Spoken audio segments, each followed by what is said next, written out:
When Walmart trembles, the entire U.S. economy feels the shock waves. Imagine this. You're walking down the aisles of the world's largest retailer. The store is buzzing, but not in the usual way. Fewer customers are strolling around, and those that are seem more focused on finding deals than ever before. Bright rollback signs are plastered everywhere, marking drastic price cuts on everyday essentials. Shelves that should be filled with new, exciting products are either empty or overstocked with items desperately discounted. It seems like just another day of retail competition, but take a closer look.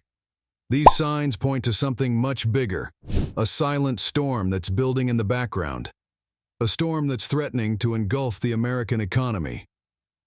This isn't just Walmart's problem. It's a harbinger of things to come. When the largest retailer in the world, the store that millions of American families rely on for groceries, clothing, and household essentials, is struggling to move products and is slashing prices just to stay afloat, it signals a broader crisis.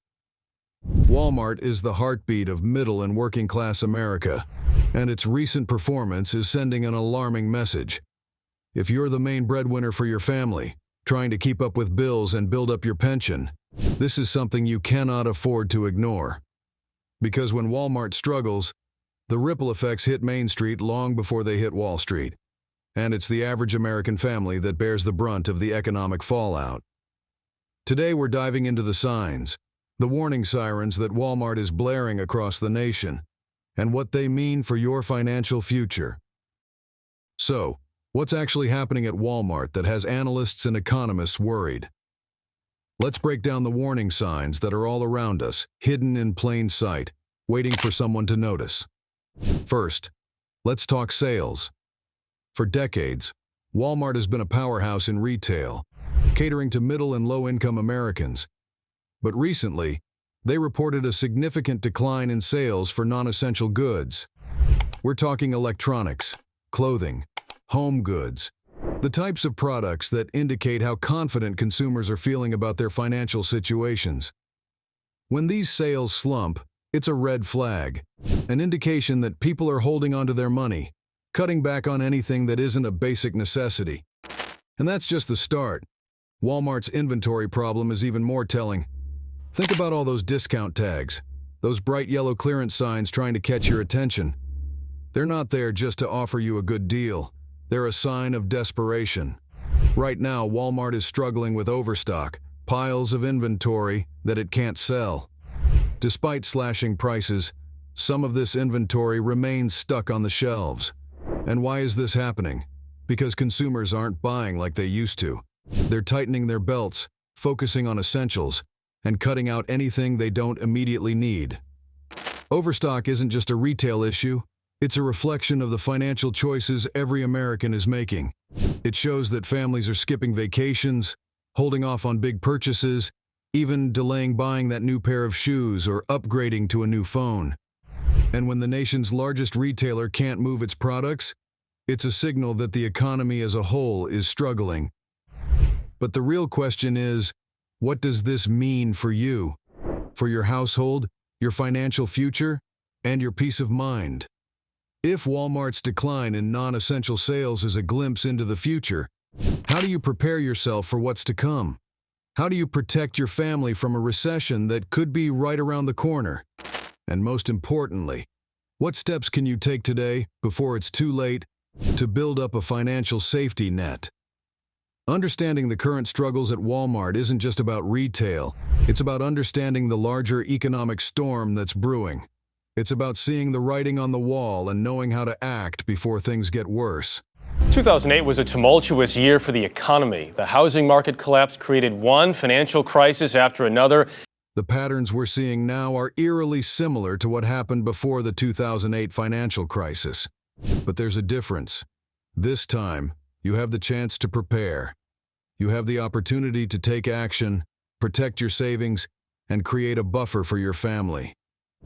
We'll get into the specific strategies you can use to secure your finances and weather the coming storm. From managing your spending habits to adjusting your investments, we'll walk through the steps that could be the difference between surviving a recession and being caught off guard. Walmart's role in the U.S. economy is more than just a retail giant selling products. It's a barometer of the financial health of the American middle class. Walmart serves 90% of American households at some point every year. When Walmart's shelves are full, when its aisles are crowded, it means American families are doing well. They're confident, they're spending, they're living comfortably. But when Walmart starts cutting prices, when its inventory is piling up, it means people are struggling. It's a signal that the money just isn't there to spend. And this isn't just a recent phenomenon. History shows that Walmart has often been a predictor of economic downturns. Let's rewind to 2007. Before the collapse of Lehman Brothers and the Wall Street meltdown of 2008, Walmart was already sending out warning signals. Sales for discretionary items were down, and customers were flocking to buy cheaper, more essential products. Back then, just like now, Walmart was quick to shift focus, moving away from electronics and clothing to low-cost food items, household basics, and affordable necessities.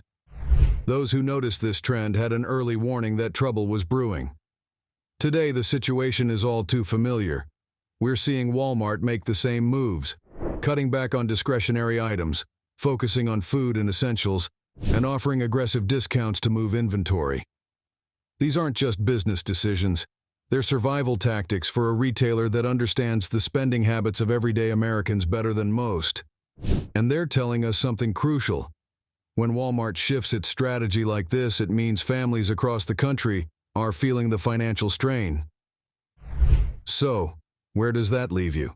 In a position to prepare. Because if history tells us anything, it's that these signals are often a precursor to larger economic challenges. The smart move is to start paying attention now and act before the storm hits. So how do you prepare for what might be one of the most challenging economic periods in recent history? Let's walk through some practical steps you can take right now to secure your financial future and make sure your family is protected. First and foremost, take a look at your spending. Just as Walmart is cutting back on promoting non-essentials, you should do the same in your budget. Focus on the essentials: food, housing, healthcare, utilities. Make a list of everything you spend money on each month and highlight the things that are non-negotiable. The key is to cut out unnecessary spending. Those splurge purchases, those luxury items, even those small habits like eating out or subscription services. Remember, every dollar saved now is a dollar that could be crucial later. Next, build a cash reserve. This is your safety net, your buffer against economic uncertainty. Financial experts often recommend having at least 3 to 6 months of living expenses saved up. But in times of economic volatility, more is better. Set up a high-yield savings account or a money market account that you can easily access. The goal is to have enough cash on hand to cover unexpected expenses, medical bills, car repairs, even a potential job loss. Third, take a hard look at your investments. Many Americans have their savings tied up in 401ks, stocks, and bonds. And while these are great for long-term growth, they can be vulnerable to the volatility of a recession. If a downturn is coming, diversifying your investments can provide more stability.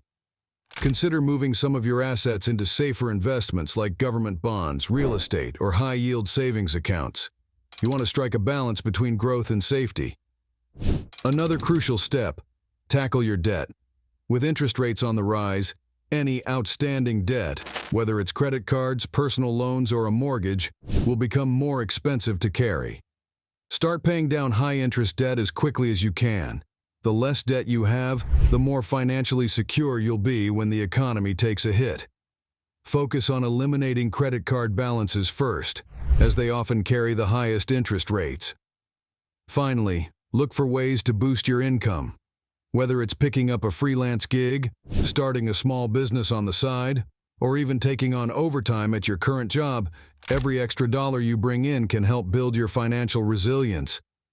It's about being proactive, seizing opportunities now so that you're better prepared if things get tough later. These are strategies anyone can use. They're not reserved for financial experts or the wealthy. They're practical, effective steps that can help everyday Americans build a financial safety net. The warning signs from Walmart aren't just for economists. They're for you, for your family, and for anyone who wants to be prepared for what might come next. So what happens when you take these steps? What do you gain by being proactive about your financial health? The answer is simple: security, peace of mind, and the confidence that comes from knowing you're prepared for whatever the economy throws at you. Imagine this. While others are panicking over price hikes or scrambling to pay their bills, you have a cash reserve set aside. While others are racking up credit card debt to cover unexpected expenses, you've already paid down your high-interest balances. And while some are watching their investments plummet, you've taken the time to diversify and secure a portion of your assets in safer, more stable avenues. Preparation isn't just about fear, it's about empowerment. It's about knowing that even in the face of economic uncertainty, you and your family are ready. You have the essentials covered. You have a buffer in place for emergencies, and you're not living paycheck to paycheck. By taking action now, you're not only protecting your current finances, but also securing your future. You're setting your family up to weather the storm, no matter how turbulent it gets.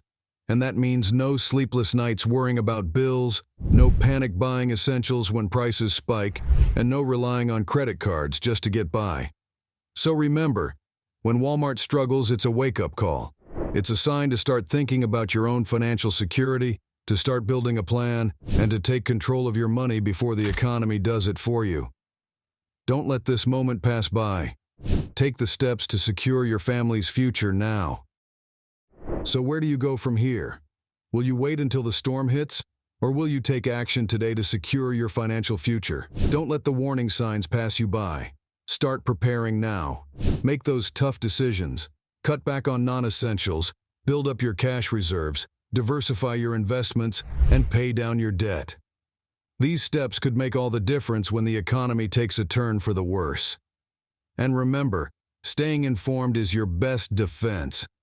Subscribe to this channel to keep up with the latest economic news, tips on protecting your finances, and strategies for building a secure future. Hit the notification bell so you don't miss a single update. The storm might be coming, but those who prepare are the ones who will weather it best. Be smart, stay informed, and take control of your financial destiny, starting today.